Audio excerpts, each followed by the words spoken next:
Khotso, hi, hello, Sanbonani, Moloini. My name is Pierlo Mashiane. I'm from Katlehong. I'm an arts and heritage practitioner and an industrialist. We are here today watching a podcast, a new podcast. Actually, it's an introduction of it.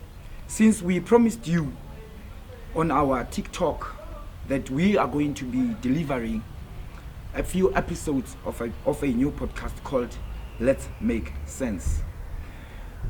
Let's Make Sense, it's a podcast that is driven by my practice as an arts and heritage practitioner and an industrialist, and basically a profound Pan-Africanist. I have this deep love for the African continent. And today, since we are taking our very, very first episode, formal one of it, we are delivering this podcast inspired by the current happenings that people may call in different names. Some would be calling it xenophobia, of which it's a name on the forerun of the subject. But actually, some are calling it in different terms as well. Maybe they saying they are actually trying to fix their country, to cleanse their country, to actually reset it, maybe to reboot and reset and fix our own political system. We are not here to point fingers at any individual as per se, but we are here to point fingers at important stuff that are not being identified or spoken of by many of our podcasters. Indeed, there's a lot of podcasts out there that are delivering a lot of subjects, including spirituality, economics, maybe industrial development, maybe African relations, maybe African in the diaspora coming to Africa. You know, we deliver quite a number of stuff in our different writers, podcasters. But Let's Make Sense is going to be delivering more or less the same, but deep rooted into African development and spirituality. We are here trying to bring to light what has been in darkness or not considered as a formal practice that can take an African person to a certain dimension of life.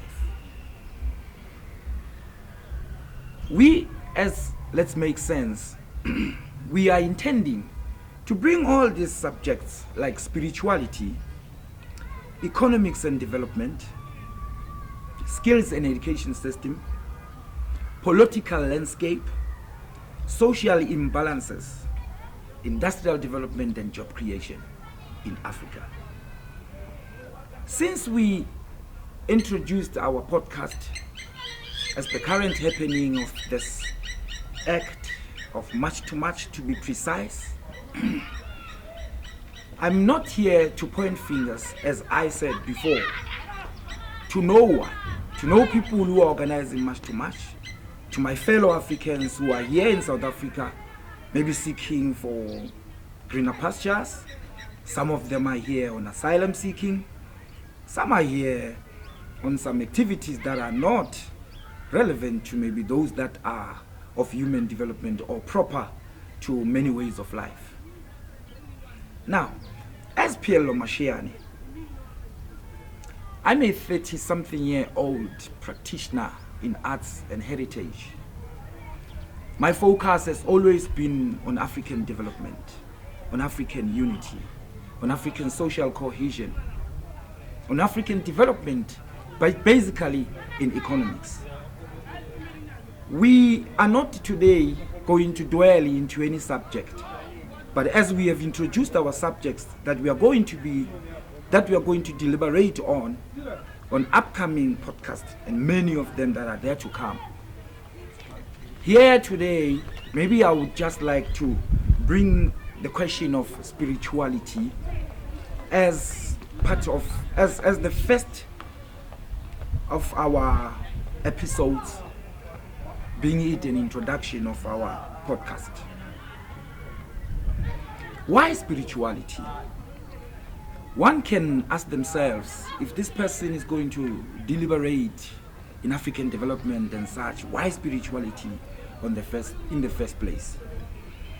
Yes, indeed, it is going to be spirituality in the first place, because even from the start, when we were colonized, the very first people to have came to Africa to convince African people to fall in love with foreign cultures and practices and economic ways of living were religious people. If I'm wrong, correct me, but basically I do know I'm right. Before 1652, the arrival of Jan van Beek with their 3 ships, Horiop, dromedaries, and so on, came the Portuguese Vasco da Gama passing. He met with the Khoisan long before Van Riebeeck came. The subjects that were delivered at the time was of social cohesion, economical development. Since the explorers have always been seeking for, gold and all many other mineral resources, food, spices, on their way everywhere. Movement was movement at the time. We are basically not here to discuss such as well, but maybe just to highlight the arrival. Why spirituality today? It is because the very, very first distortion of African integrity, or of an African person's integrity, was taking away their spiritual integrity. Spirituality has always been the center of all questions that are supposed to be asked yesterday, today, and tomorrow. Because it is a first trait that captured the African mind, since the African mind naturally is of a spiritual being. As we are talking about umuntu, ubuntu, muntu, and untu, we are still talking about the still one principle of the Godhead. Umuntu, it means of the Godhead, one that belongs to God. Untu, it's the principal name of the Almighty One, God, Yahovah, Wadada, Yahweh. Any way you would call him, any way you will call she. To thee, to I, it's not all about she or he. It's about balance. In African spirituality, we have always been knowing that, yes, there has been a first cause, Untu, Ptah, or Yahweh, the unknown and unknowable God, the creator that created the balance of male and female in all living creatures, even in trees, even in every part of nature. There's always been that balance. Now, in this episode, we're not only going to unfold a little bit about our African spirituality and how is it distorted for an African child today to have lost their integrity as things are happening not in a way that they were supposed to have happened long ago. In Africa, we believed in sharing. We believed in few principles: kujichagulia, self-determination, ujamaa. Ujamaa meaning holding together. Those principles are principles of Kwanzaa celebration in all African countries. Even in South Africa, we are having our own Kwanzaa celebration, still inspiring the very same principles that inspire the African child to come together as Africans, to work together. Basically, all of our practice as African people has always been centered in our spirituality. Because our spirituality, it is what has always been holding the African continent together. Because all of Africa, it speaks of one principle: Ubuntu, Uhuntu, Untu. Everywhere you go in Africa, Ubuntu is the principle of togetherness. Ubuntu is the principle of development. We do know in Africa that there's nothing that there's nothing that two men can never do. In meaning in Sesotho, Nchapedi Haeklolo ke sebata. We have always known that for us to be a prosperous nation, we need to be pulling our force together, our resources together. Hence, we are introducing spirituality as the center of everything that we do as Africans. Once we lose our spirituality, it is where we are going to lose the true sense of our being as African people. Things that are happening today, they are actually a displacement of an African mind in a direction whereby we were supposed to be working and pulling our resources, our knowledge, our power, our doing together as an African continent to compete somehow in the world stage. Let this be an education to you, African child, that there are far more better things that we can focus on.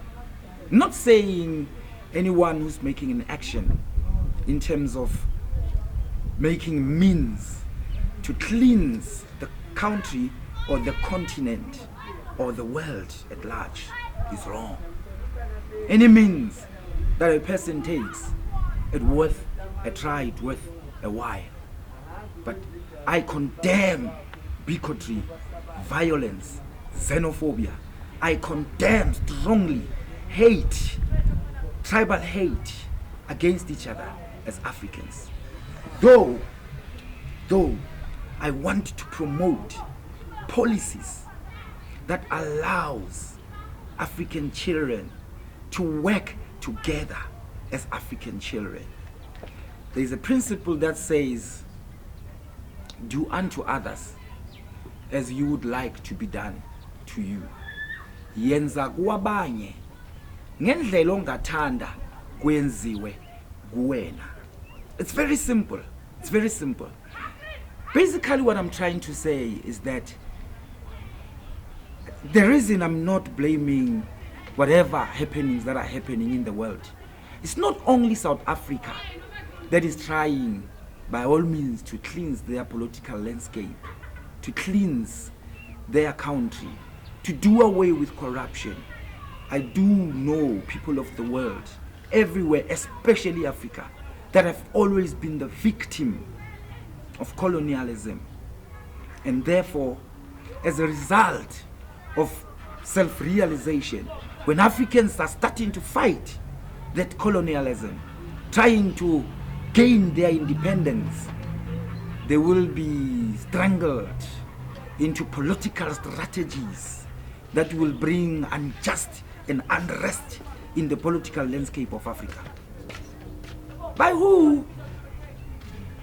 We may not be 100% sure. We don't know. But this is a homework for every one of you. I am only here to be an eye-opener, to be a person who would like us to try to make means of our minds, to try by all means that we can to make sense,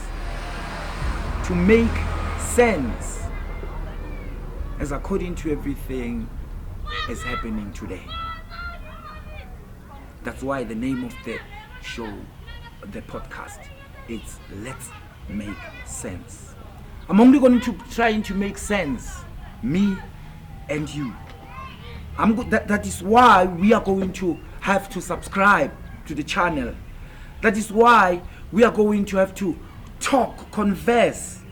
We are going to be using technology to make sure that all Africans, even in the diaspora, hear our voice, hear our call, hear our voice, hear our call to say, let's come together, let's work together.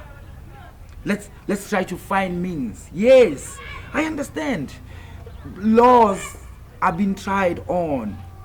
There are policies that are being tried on. There are countries that are trying policies like there is no foreign national that will come into their country and establish a business without a person of that particular country being involved in the country, either as a 50% shareholder or 51 plus.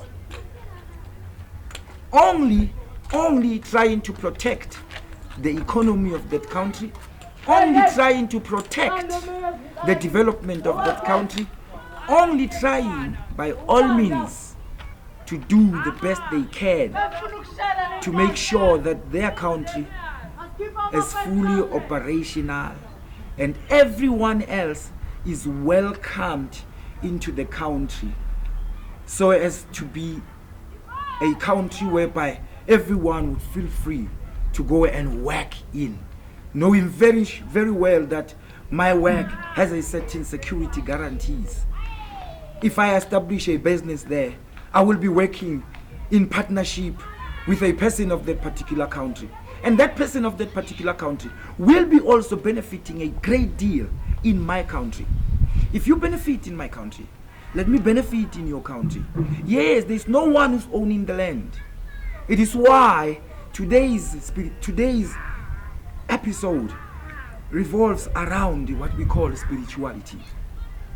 We have Muslims, we have Hindus, we have Krishna, we have Christians, we have African belief system, we have Judaism, we have Buddhism, we have every spiritual and religious practice that you can talk about out there.